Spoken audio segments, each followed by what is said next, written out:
Le ministre des Infrastructures économiques, Amédée Kouakou, a annoncé mardi à Abidjan, au cours d'une séance de travail avec la Direction générale de la Société de distribution d'eau de la Côte d'Ivoire, SODECI, un investissement global de 270 milliards de francs CFA dans toutes les grandes villes du pays en vue de régler les problèmes de déficit en eau potable, avant d'ajouter que le gouvernement prendra toutes les dispositions pour faire face à la pénurie d'eau que rencontrent souvent les populations en saison sèche. Une séance de travail entre le ministre et les responsables de la SODECI a permis de comprendre les problèmes de la pénurie d'eau à Abidjan et à l'intérieur du pays. Elle s'inscrit dans la dynamique de résoudre définitivement les problèmes d'eau en Côte d'Ivoire.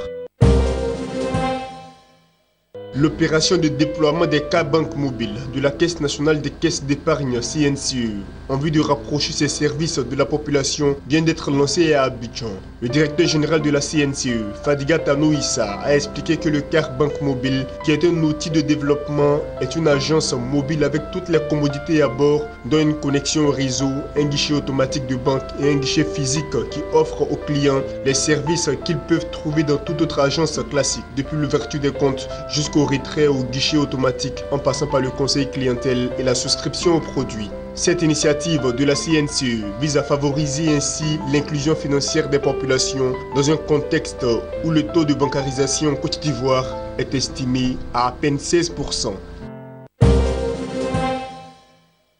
Le ministre des Transports, Amadou Kone, a décliné mardi les perspectives de son département ministériel pour 2018, notamment pour le transport. Pour l'amélioration du transport urbain, l'acquisition de 500 nouveaux véhicules a été annoncée pour augmenter le parc auto de la Société des Transports d'Abidjan en 2018 et l'accélération de la réalisation de près de 150 km de voies dédiées aux bus à Abidjan. Il a aussi prévu le renouvellement des taxis avec la mise en circulation de quelques 20 000 taxis de nouvelle génération acquis grâce au Fonds de développement routier. Au titre de la décongestion du port, des travaux de réalisation du terminal à conteneurs numéro 2, démarrés en 2017, vont se poursuivre et devront s'achever en 2019. Et le contrat d'extension du terminal à conteneurs de San Pedro, signé en 2017, la capacité de traitement du port, qui était d'au moins 200 000 conteneurs, passera à 1 million de conteneurs et induira plus de 10 000 emplois directs.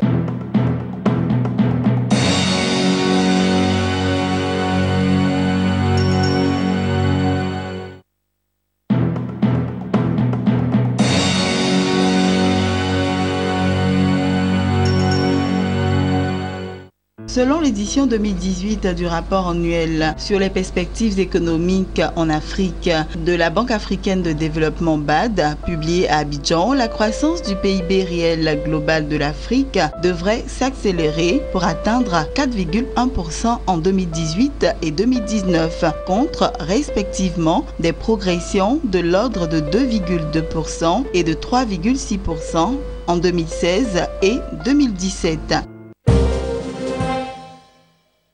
L'économie égyptienne devrait progresser de 5% d'ici l'année prochaine, a prédit ce mardi Moody's. Dans son rapport sur les perspectives économiques du MENA, Moyen-Orient et Afrique du Nord pour 2018, l'agence de notation a expliqué que cette performance devrait être portée par les réformes structurelles amoncelées depuis la libéralisation de la livre égyptienne. Ces réformes qui visent à long terme à faire passer le deuxième pays le plus peuplé d'Afrique d'un modèle économique axé sur la consommation à un modèle beaucoup plus performant qui promeut les investissements privés devrait tirer la croissance du pays à 5,5% à l'horizon 2021.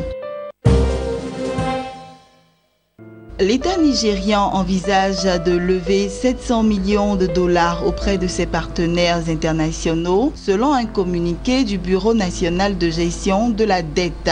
Cette levée de fonds entre dans le cadre d'un emprunt global de 3,5 milliards de dollars inscrit dans le plan de dépenses de l'année 2017, indique l'institution gouvernementale. Courant 2017, Abuja avait déjà effectué une levée de fonds évaluée à 2,8 milliards de dollars sur le marché international. Dans son récent rapport sur les perspectives économiques, la Banque mondiale tablait sur une reprise de la croissance du pays à 2,5%.